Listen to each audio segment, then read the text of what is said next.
Everyone, कैसे हो यार आप लोग। My name is Adarsh Rai and मैं आपके सामने लेकर आया हूं भाई एक मजेदार सी चीज, मौत का कुआं, डेथ वेल। तो आओ समझेंगे डेथ वेल की फिजिक्स को इस सेशन में। सो डेथ वेल आप सभी ने कभी ना कभी देखा होगा, अक्सर मेलों में आपने ये गेम देखा होगा कि यार एक कार रहती है और वो कार बाइक सब घूमते हैं और बड़ा मजा आता है। ये नीचे क्यों नहीं गिर रहा है, गोल गोल क्यों घूम रहे हैं, तो इसकी फिजिक्स समझेंगे आज हम, है कि नहीं। एक सर्कुलर पाथ इस तरीके से वो फॉलो कर रहा था, राइट।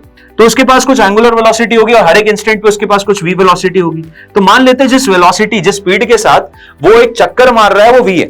अगर सूरज के चारों तरफ पृथ्वी को गोल घूमना है तो सेंटर की तरफ फोर्स चाहिए। कौन सा फोर्स है? Gravitational force. चंद्रमा को पृथ्वी के चारों तरफ घूमना है तो एक फोर्स चाहिए। कौन सा फोर्स है? Gravitational force. या समझ जाना कि कोई ना कोई फोर्स तो जरूर है जो कि सेंटर की तरफ एक्ट कर रहा है और नेसेसरी सेंट्रीपिटल फोर्स प्रोवाइड कर रहा है, क्योंकि अगर ऐसा नहीं हुआ तो वो सर्कुलर पाथ नहीं फॉलो करेगा। आप अगर वेलोसिटी बढ़ाओगे तो नॉर्मल बढ़ेगा, आप अगर वेलोसिटी घटा दोगे, कम वेलोसिटी रहेगी तो नॉर्मल कम रहेगा। एक बाइकर अगर चक्कर मारता है तो स्टार्टिंग से ही तुम देखोगे पहले गियर में गाड़ी रखता है और बहुत तेज भगाता है। यहां देखो गाड़ी कितनी तेज भगा रहा है, क्योंकि जितनी तेज भगाएगा गाड़ी उतनी ज्यादा गाड़ी स्टेबल रहेगी।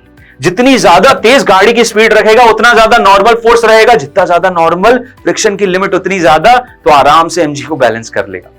तो ये है नॉर्मल सा कॉन्सेप्ट भाई एक डेथ वेल का। हेलो एवरीवन, कैसे हो यार आप लोग। My name is Adarsh Rai and मैं आपके सामने लेकर आया हूं भाई एक मजेदार सी चीज, मौत का कुआं, डेथ वेल। उसकी फिजिक्स समझेंगे आज इस पर्टिकुलर सेशन में और जानेंगे भाई कि वो जो धुरंधर इतने बेहतरीन से बाइकर्स और कार के जो ड्राइवर्स होते हैं वो कैसे अपनी जान की बाजी लगा के इस पर्टिकुलर स्पोर्ट को खेल पाते हैं और उन्हें क्या डर नहीं लगता। भाई देखो, डर की बात तो दूर रही, फिजिक्स आती है उनको बहुत अच्छे से और वही फिजिक्स हम समझ लेते हैं और जानेंगे कि यार कैसे बड़ी आसानी से वो लोग इस डेथ वेल में स्मूथली मूव कर पाते हैं। तो आओ समझेंगे डेथ वेल की फिजिक्स को इस सेशन में। सेशन आगे बढ़ाने से पहले आप सभी को यह बताना जरूरी है कि भाई वैद्या का जो बैच है वो लाइव हो चुका है। सो प्लीज जितने भी बच्चे अगर चाहते हैं कि श्री चैतन्य की जो लेगेसी है, रैंक प्रोड्यूसिंग, जो उसका पूरा का पूरा आइडियोलॉजी है, अगर आप उसको चाहते हो, उस सिस्टम में आना चाहते हो और नीट 2024 को फाइनली चाहते हो एक अच्छी रैंक से क्लियर करना, एक एमबीबीएस सीट गवर्नमेंट कॉलेज में बुक करना, तो this batch is specially for you, जिसमें मैं ही आप लोगों को पढ़ा रहा हूं। So if you want to learn from me, if you want to ask questions from me in person, so please Vaidya batch को ज्वाइन कर लो, फटाफट से ज्वाइन कर लो। The classes have begun, so you can very easily join right now और जो भी आपका बैकलॉग है वो भी कवर हो जाएगा। इससे रिलेटेड कोई भी आपको डाउट हो तो आपको डिस्क्रिप्शन में फॉर्म की लिंक मिलेगी, प्लीज फॉर्म को भरना, जिसमें आपको सारी चीजें मिल जाएंगी और हमारी टीम से आपको एक रेगुलर सपोर्ट मिलेगा।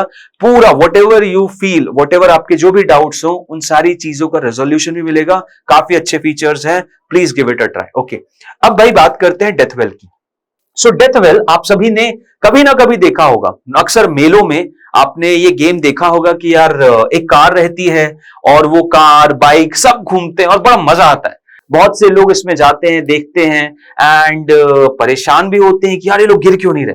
बहुत लोगों का तो दिमाग चकरा जाता है कि सर ये गिर क्यों नहीं रहे, ये नीचे क्यों नहीं गिर रहे, गोल गोल क्यों घूम रहे हैं। तो इसकी फिजिक्स समझेंगे आज हम इसकी फिजिक्स समझेंगे कि एक डेथ वेल, एक मौत के कुएं में असल में ऐसा क्या होता है कि कोई भी ऑब्जेक्ट या कोई भी गाड़ी, बाइकर, बिंदास देखो हेलमेट तक नहीं पहन रखा, इन्होंने हेलमेट तक नहीं पहन रखा और ये मारुति सुजुकी 800 में कैसे बाहर निकल के बड़े मजे ले रहे हैं। और ये तो मजे ले रहे हैं, साथ ही साथ बाहर जो ऑडियंस है उनको कितना मजा आ रहा है कि भाई क्या जादुई चीज है। तो आओ, कुछ जादुई चीज नहीं है, सिंपल सी फिजिक्स है, सिंपल सी फिजिक्स है, आओ उसको जानते हैं। तो अब होता क्या है, एक डेथ वेल में एक सिलेंडर एज्यूम करो आप अपने सामने। अब हो क्या रहा था, आपने देखा होगा कि एक गाड़ी या एक बाइकर इस पर्टिकुलर सिलेंड्रिकल जोन में या इस डेथ वेल में एक सर्कुलर पाथ फॉलो कर रहा था, है कि नहीं। एक सर्कुलर पाथ इस तरीके से वो फॉलो कर रहा था, राइट। तो उसके पास कुछ एंगुलर वेलोसिटी होगी और हर एक इंस्टेंट पे उसके पास कुछ v वेलोसिटी होगी। तो मान लेते हैं जिस वेलोसिटी, जिस स्पीड के साथ वो एक चक्कर मार रहा है वो v है, जिस स्पीड के साथ वो चक्कर मार रहा है वो v है। अब देखो भाई, हम सभी को पता है कि अगर हमें कोई सर्कुलर पाथ फॉलो करना है, अगर हमें एक सर्कुलर मोशन में मूव करना है, तो हमें सेंटर की तरफ एक फोर्स चाहिए कि नहीं चाहिए? बिल्कुल चाहिए।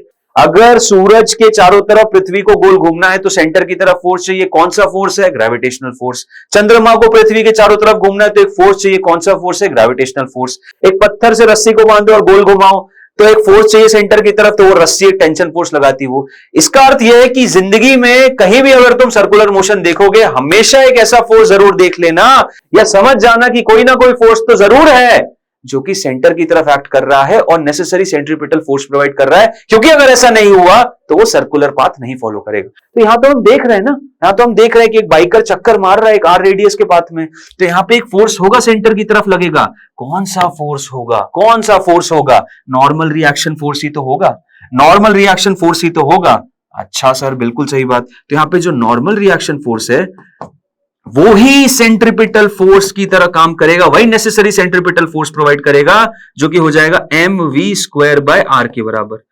अच्छा जी, ठीक है, बिल्कुल सही बात, बिल्कुल सही बात, ठीक है। अब अगर वो चक्कर घूम रहा है, फिर मेरे दिमाग में एक चीज आई, सर नीचे की तरफ एक उसका वजन भी है और इस वजन को भी तो कोई बैलेंस करेगा, वरना तो वो नीचे लुढ़कता जाएगा। हाँ, बिल्कुल सही बात बोल रहे हो। अगर मान लो वो नीचे की तरफ mg बैलेंस नहीं हुआ तो वो नीचे घूमता जाएगा। हाँ यार, बिल्कुल सही बात बोल रहे हो। तो ये mg को कौन बैलेंस करेगा?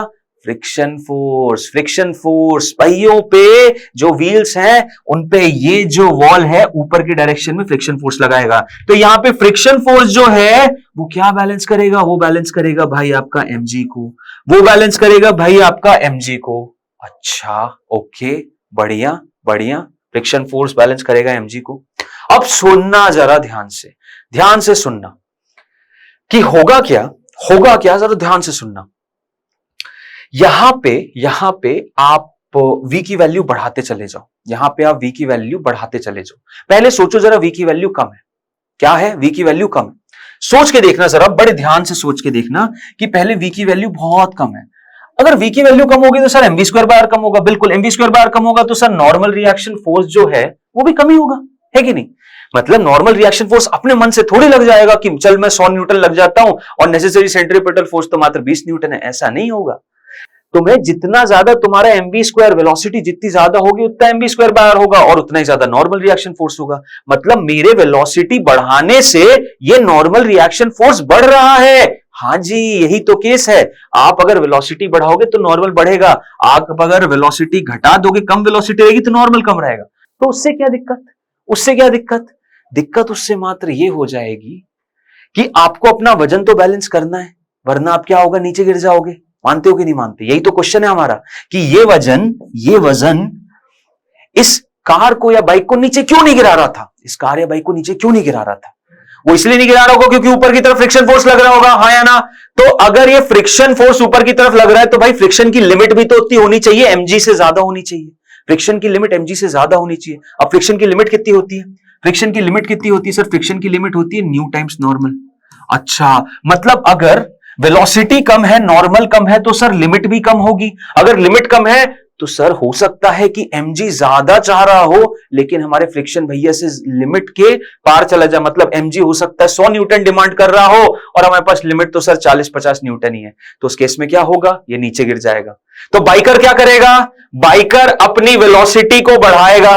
बाइकर क्या करेगा? अपनी वेलोसिटी को बढ़ाएगा। बाइकर ने जैसी वेलोसिटी बढ़ाई, नॉर्मल रिएक्शन फोर्स बढ़ेगा। नॉर्मल बढ़ेगा तो इसकी लिमिट बढ़ जाएगी, इसकी लिमिट बढ़ जाएगी, लिमिट बढ़ेगी। लिमिट बढ़ेगी तो हो सकता है mg को आराम से बैलेंस कर दे, क्योंकि यहां पे फ्रिक्शन तो स्टैटिक रेंज में अगर आ गया तो देखो जितनी रिक्वायरमेंट है उतना लगता है। समझ में आया तुम्हें? फिजिक्स समझ में आई कि नहीं आई? तो एक बाइकर अगर चक्कर मारता है तो स्टार्टिंग से ही तुम देखोगे पहले गियर में गाड़ी रखता है और बहुत तेज भगाता है। यहां देखो गाड़ी कितनी तेज भगा रहा है, क्योंकि जितनी तेज भगाएगा गाड़ी उतनी ज्यादा गाड़ी स्टेबल रहेगी। जितनी ज्यादा तेज गाड़ी की स्पीड रखेगा उतना ज्यादा नॉर्मल फोर्स रहेगा, जितना ज्यादा नॉर्मल, फ्रिक्शन की लिमिट उतनी ज्यादा, तो आराम से mg को बैलेंस कर लेगा। तो ये है नॉर्मल सा कॉन्सेप्ट भाई एक डेथ वेल का, ये है नॉर्मल सा कॉन्सेप्ट एक डेथ वेल का। और यहां पे आप इस चीज को समझ भी सकते हो कि यार f की जगह अगर मैं म्यू टाइम्स नॉर्मल रख दूं, अगर मान लो जो यहां पे फ्रिक्शन फोर्स की रिक्वायरमेंट है वो मैक्सिमम के बराबर है, ये जो फ्रिक्शन फोर्स की रिक्वायरमेंट है ये मैक्सिमम के बराबर है, या फिर इस चीज को आप ऐसा भी समझ लो कि यहां जो f लग रहा है f should always be lesser than equal to f into एल। सो f यहां पे कितना लग रहा है? mg के बराबर, और fl कितना हो जाएगा? न्यू इंटू नॉर्मल के बराबर। मानते हो कि नहीं मानते? नॉर्मल की वैल्यू कितनी है? नॉर्मल की mv²r है ना? नॉर्मल की कितनी है? नॉर्मल की mv²r है। So mg should always be lesser than equal to mu times normal कितना था मेरा? mv²r m से m कैंसिल, ये सब उधर चला जाएगा। सो v की वैल्यू कितनी आ जाएगी, v square should be greater than equal to g r divided by mu, under root of g r divided by mu. So v की वैल्यू कितनी हो गई, v की वैल्यू कितनी हो गई, v शुड बी, सॉरी ये v स्क्वायर नहीं v है, v स्क्वायर नहीं v है, तो v की वैल्यू क्या है, इससे ज्यादा होनी चाहिए। तो v मिनिमम कितना होना चाहिए कि भाई अगर एक मौत के कुएं पे एक ड्राइवर को चलना है तो मिनिमम कितनी वेलोसिटी होनी चाहिए उसकी गाड़ी की मिनिमम वेलोसिटी होनी चाहिए जी आर अपॉन न्यू के बराबर, जी आर अपॉन न्यू के बराबर इतनी उसकी मिनिमम वेलोसिटी होनी चाहिए, इतनी उसकी मिनिमम वेलोसिटी होनी चाहिए, तभी वो मौत के कुएं पे बड़े आसानी से घूम सकता है, वरना नहीं घूमेगा। आई थिंक यहां पे आप लोगों को समझ में आ गया कि क्या फिजिक्स है मौत के कुएं की। Just the game of velocity, velocity बढ़ाओगे स्टेबल होता जाएगा, वरना नहीं होगा। सो आई थिंक आप लोगों को अंडरस्टैंडिंग बड़ी तरीके से मिल चुकी है। अब ये सवाल आपके लिए है, इस सवाल को अटेम्प्ट करना और कमेंट में मुझे इसका आंसर बताना। बहुत ही लड्डू सा, बहुत ही सिंपल सा सवाल है, बड़ी आसानी से आप आंसर दे सकते हो। ABCD जो भी इस सवाल का आंसर है कमेंट में बताना, मैं पर्सनली उस कमेंट को लाइक और कमेंट बैक करूंगा। देखते हैं कितने लोगों को ये कॉन्सेप्ट समझ में आया और इस सवाल को सॉल्व कर पाते हैं। तो इसी के साथ इस सेशन को क्लोज करेंगे और मिलेंगे अगले कॉन्सेप्ट वीडियो में। Till then tata bye bye and thank you all of you.